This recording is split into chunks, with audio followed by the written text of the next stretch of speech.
السلام عليكم ورحمة الله وبركاته. النهاردة عامل لكم بلح الشام على طريقة أم حمزة. طريقة بسيطة وكويسة ومفيدة وحلوة، وبتحط كمية يعني كويسة وتمام وزي العسل. ملح، سنة ملح صغيرة خالص خالص. ربع معلقة بيكنج باودر. كوباية مية.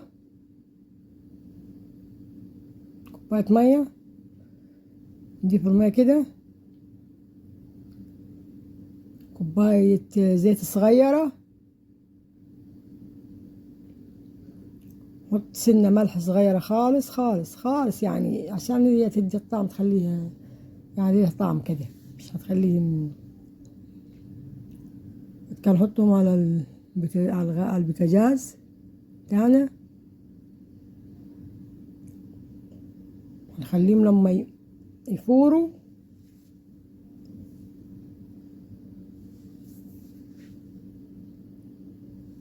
لما يفوروا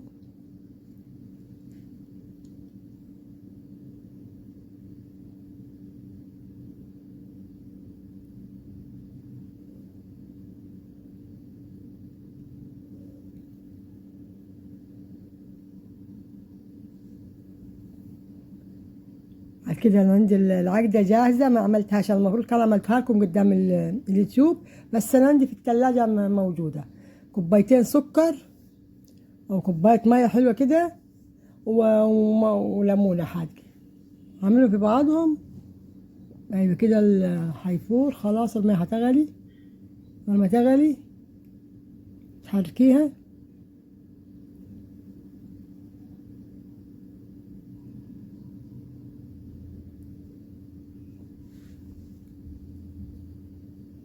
بعد كده المية بتغلي تحرك، ونضيف عليهم الدقيق. مش مرة واحدة، شوية شوية يعني، مش كله مع بعض، عشان ايه نشوف يعني تبتدي تتماسك معانا. لحن بعد كده نشوف ايه هنعمل بعد كده.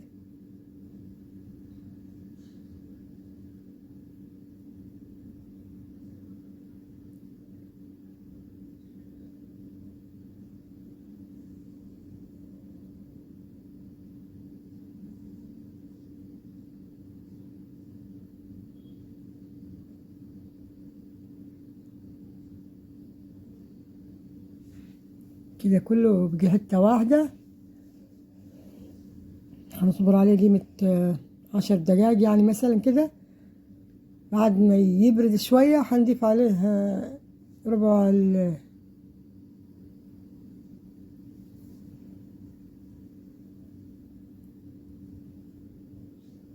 نقلب فيه كويس كده. حطينا البيكنج باودر.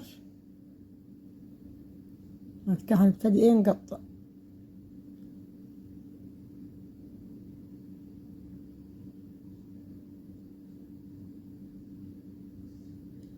بعد ما نقطعه كله كده، بدل ما ايه نحط على الزيت على طول، نقطعه على طبق كله. وبعد كده ايه لازم نقليه على طول. بعد كده نحطه في الزيت. قبل لا نقطعه لازم تدهن الطبق زيت، عشان ايه ما يبقى، عشان هو اصلا عشان بيتعصط الزيت. لو حطيتيه على الطبق على كده هيمسك. بالفرشة تدهن الطبق زيت خفيف خالص كده، يبقى جاهز كله. بدل ما انتي والزيت شغال تتعبي نفسك وتسوي كده. الطريقة بتبقى احسن يعني، بتريح بصراحة، انا بتريحني يعني.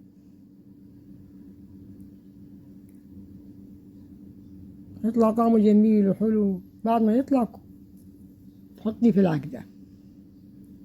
احنا كده هنقلي الزيت. النار لازم يكون هادية خالص بتاعته، عشان لو حطيتيه النار عالية مش رح يبقى كويس. والبيكنج باودر ربع معلقة صغيرة بتاعت شاي، ما تزودوهش، عشان لو زاد شوية رح يتفرول وهيتفركت في الزيت، ومش هينفع خالص كده. وبيبقى حلو وبيشرب زيت وبيشرب عقدة، وبتقطميه بصراحة زي أحلى من حلويات المحلات. أنا ما بشتريش حلويات من بره خالص، أنا كلها بعملها في البيت.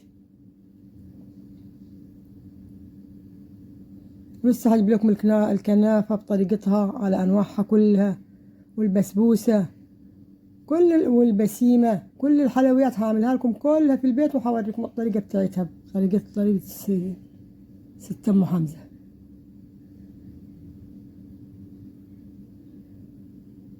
تبقى طريقة طبيعية ومش فيها مواد حافظة، ومش فيها حاجات كلها من البيت وكلها موجودة عندك، وكلها بدل ما مثلا تروحي عايزة ربع كيلو حلاوة من برا، يعني مش حلو وفي نفس الوقت غالي. فليه احنا فنستفيد نعمل كل حاجتنا بنفسنا في بيتنا. يعني الست الشاطرة بصراحة تعمل حاجتها كلها في البيت. أنا كل حاجة عندي بعملها في البيت، المشلتت، الحلويات بأنواعها، الرقاق بأنواعه، كل حاجة الفينو، الكرواسون، الدنش، أي حاجة مخبوزات كلها بعملها في البيت، ما بشتريش من الفرن خالص. كده طلعناه، كده حطيناه في العقدة، جميل خالص، شكله جميل وحلو ممتاز.